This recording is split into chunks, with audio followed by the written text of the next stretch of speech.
La situation était critique. L'immense créature s'avança lentement vers Astrono, bien décidé à en faire son prochain repas. Observant la scène depuis la salle du trône, le grand Jabba se délectait du spectacle à venir.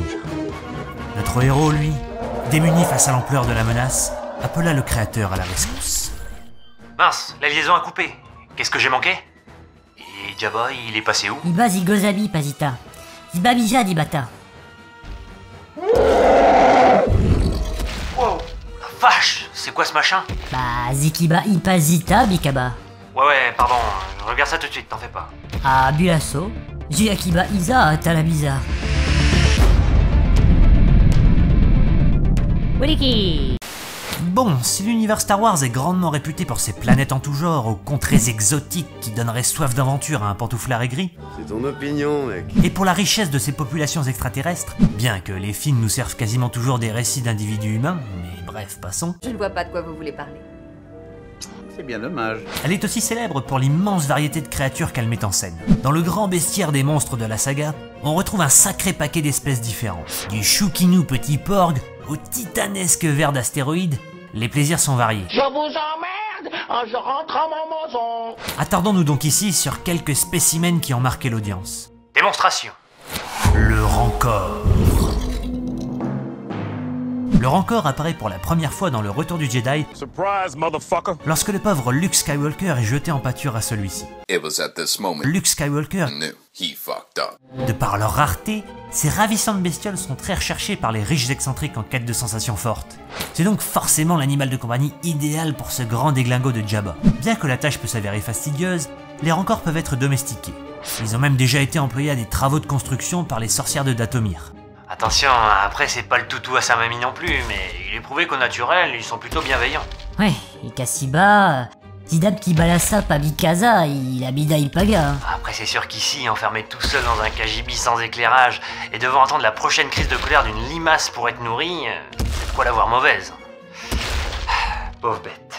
Oui bah, kibasiba palisa ikaba dizibaba. C'est joli qu'apparemment celui-ci répondrait au doux sobriquet de Patissa. C'est mignon. Adibal. Zitabiza, zibaza. Le Rancor est doté de longs bras, plutôt minces pour son gabarit, mais qui le relient à d'énormes paluches pleines de griffes, lui permettant de saisir ses proies et d'écraser ses adversaires. Couplé à de larges mâchoires agrémentées d'une dentition puissante, le Rancor se hisse facilement parmi les créatures les plus redoutables de la galaxie. Et en plus, ils ont une peau tellement solide qu'ils peuvent même résister sans pression à des tirs de blaster. La vache, sacré beau bestiau. Mais t'inquiète pas, il doit bien avoir un point faible, hein, sinon c'est cheaté. Ika? Ba? Na, tibi palisa itaba. Tibalo. Merde! Attends, je tente un truc. Patissa? Coucou? Non, gentil. Je sais que t'as un bon fond.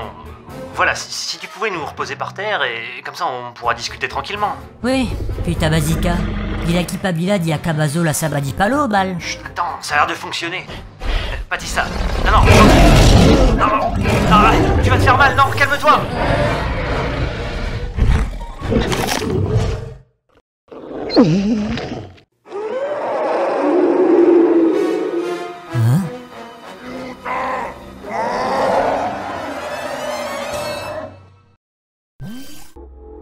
Après cette fâcheuse déconvenue, le puissant Jabba avait décidé d'emmener Astrono se faire engloutir par une créature beaucoup plus redoutable et qui n'aurait pas besoin de dents pour en découdre avec son prisonnier. Confortablement installé dans sa barge à voile, le Hutt ordonna l'exécution de la sentence.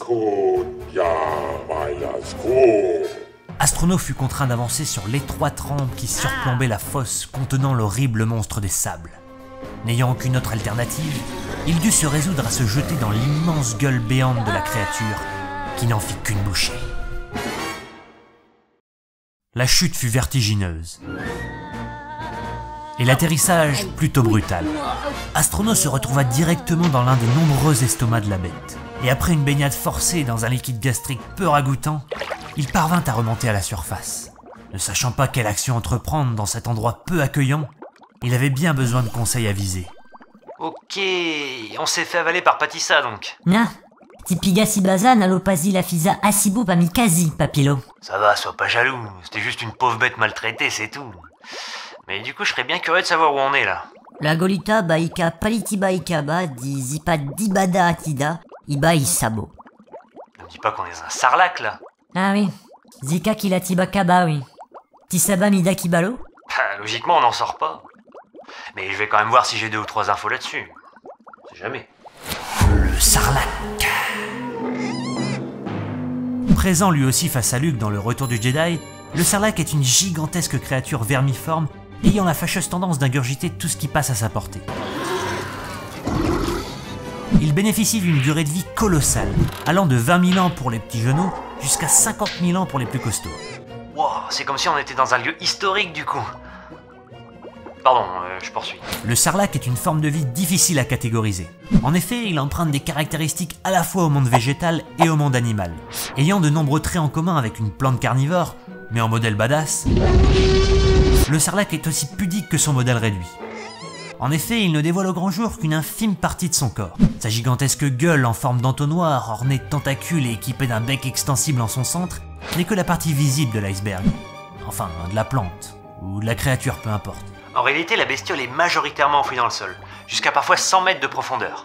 Oui, ziba isabiza ipandi atibariza. Ah oui, tu m'étonnes. Du coup, on peut oublier l'option escalade, je crois. Leur reproduction se ferait par le biais de sarlaki. Au bon lait de brebis. Des spores qui, une fois libérés dans l'atmosphère, pourraient voyager au gré du vent sur de longues distances avant d'établir domicile dans un hôte approprié.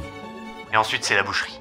La pauvre bestiole se ferait petit à petit dévorer de l'intérieur par le sarlaki, jusqu'à ce que le machin soit assez développé et il passe sous terre, et puis il continue sa croissance pendant des plombes jusqu'à devenir un adulte. Bon, je continue, c'est vachement intéressant. Lorsque l'un de ses nombreux estomacs crie famine, il lui arrive d'émettre un doux parfum pour attirer ses victimes à lui. Surprise, motherfucker! Une fois son casse-croûte à portée de tentacules, il n'a donc plus qu'à se saisir de lui et entamer sa lente digestion, qui selon la légende pourrait durer plus de 1000 ans. En étant lentement digéré pendant plus de 1000 ans. Vous voyez, c'est pas des conneries. Durant celle-ci, le sarlac développe une neurotoxine qui a pour effet d'altérer l'esprit de ses proies pour les garder bien au calme. Un peu comme si ce coquin de sarlac absorbait petit à petit l'intelligence de ses victimes qui, avant de calancher, subiraient de nombreux tourments, devenant peu à peu des légumes incapables d'entreprendre la moindre action. Eh ben, quelle saloperie. Zibi bazo la fisa. Attends, la suite nous concerne. De par cette digestion atypique, le sarlac serait particulièrement sensible à ce qu'il ingurgite. Les êtres non constitués de chair et d'os comme les droïdes lui provoqueraient de violentes indigestions. Et ça serait apparemment les seuls individus que le sarlac régurgite. Et ben voilà. Ikaba. Zisiba itakibo di kadaba. Non, mais t'es pas constitué de chair et d'os non plus. Je suis sûr que ça a le même effet sur lui. Ah bah. Sozikaba. Zabisapida ki abal silas di wiwi zifabo. Pamizikida. Exactement. Un peu de patience et dans quelques minutes on est dehors. Je te le garantis. Ouais. Dit Tibazo. Tibadiba lisa aba, ça. Ça va le faire, t'inquiète. Puis c'est écrit en plus. Bon, pendant ce temps-là, moi je vais continuer mes lectures. Il y a tout un bestiaire là-dedans. C'est vachement intéressant. Puis on sait jamais, hein, si on tombe sur une autre bébête là-haut, au moins on sera averti. Sisa, amiga. Zibatabardi bandabib. Le Dianoga. Comptant parmi les créatures les plus cracras de la galaxie, le Dianoga prolifère dans de nombreux mondes, et le plus souvent là où se trouvent les déchets. Exquis ce nouveau parfum que vous nous offrez, cher ami. En effet, son casse-dalle favori se compose principalement de matière organique provenant de divers détritus. Sois judicieux, ça fait une nutrition parfaite. On peut donc littéralement qualifier ce beau gosse de monstre des poubelles. Bien que pacifique, en cas de grosses fringales, les plus gros spécimens sont parfois amenés à s'attaquer à des humanoïdes. Et décidément, le sort s'acharne, puisque c'est le pauvre Luke Skywalker qui en fit aussi l'expérience dans le compacteur à ordures de l'étoile de la mort. Le Wampa.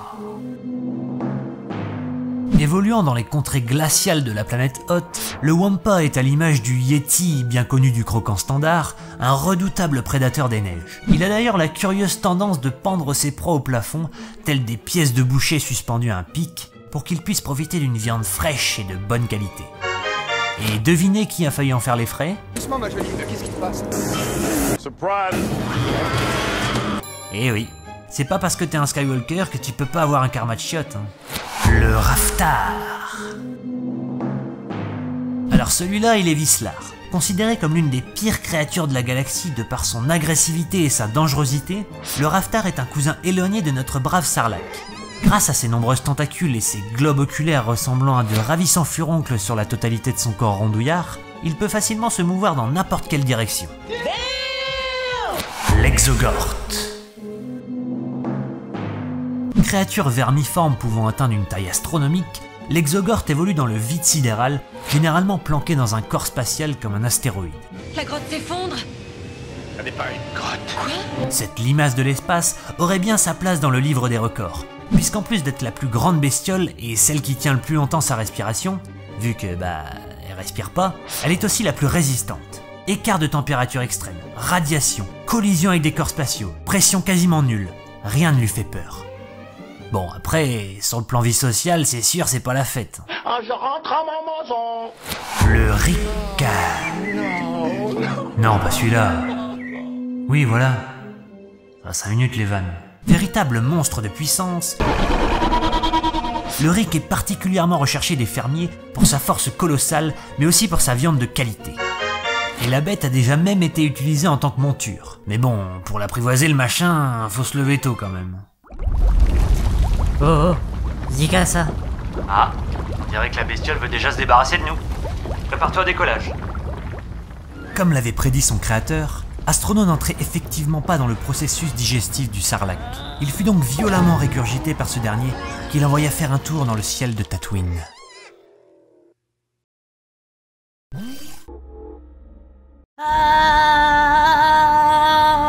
Wow, sacrée vue. Bon, je continue, j'ai presque fini. Hein. Le Nexus. Véritable sac de nerfs hyperactif qui rebondit dans tous les sens telle une monitrice d'aérobic, le Nexus est un petit peu l'inspecteur gadget du prédateur. Et là qui va là. En effet, son corps regorge d'armes mortelles et d'outils méga pratiques pour la chasse. Il est en outre doté d'une rapidité remarquable, d'une musculature en béton, de griffes acérées, de piquants aiguisés tels des couteaux de boucher sur le dos, d'une queue se transformant tantôt en fouet, tantôt en liane, de 2 paires d'yeux dont une à vision infrarouge, et d'une mâchoire à la taille démesurément badass, avec des chicots qui viendraient même à bout d'un rancor bien vénère. Bref, vous l'aurez compris, c'est pas le genre de bestiole qu'on aimerait croiser lors d'une balade au clair de lune. La vache, c'est long. Hein. Bon, allez, j'en fais un petit dernier du coup. Hein. La clé. La clé est en quelque sorte un joyeux mélange entre le xénomorphe d'Alien, l'arachnide de Starship Trooper et un insécateur d'emploi.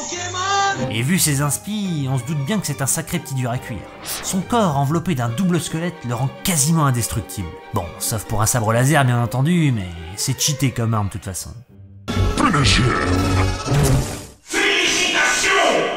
Ziga, Ipazita, Siba? Ah, de retour sur le plancher des vaches. Tout va bien? Ouais, Tibal Kizipi Bazo Kizako. Ouais, par contre, on n'est pas tombé bien loin de la menace. Ça serait pas des sbires de Jabba, ça? Après son petit séjour dans les airs, Astrono était effectivement retombé non loin du Sarlacc, à 2 pas d'un groupe de sbires de Jabba. Profitant de la surprise de ces derniers, il s'empara immédiatement d'un de leurs bolides et prit la fuite sans réfléchir. Mais bien sûr, le reste du groupe ne tarda pas à le prendre en chasse, bien décidé à s'attirer les faveurs de leur employeur.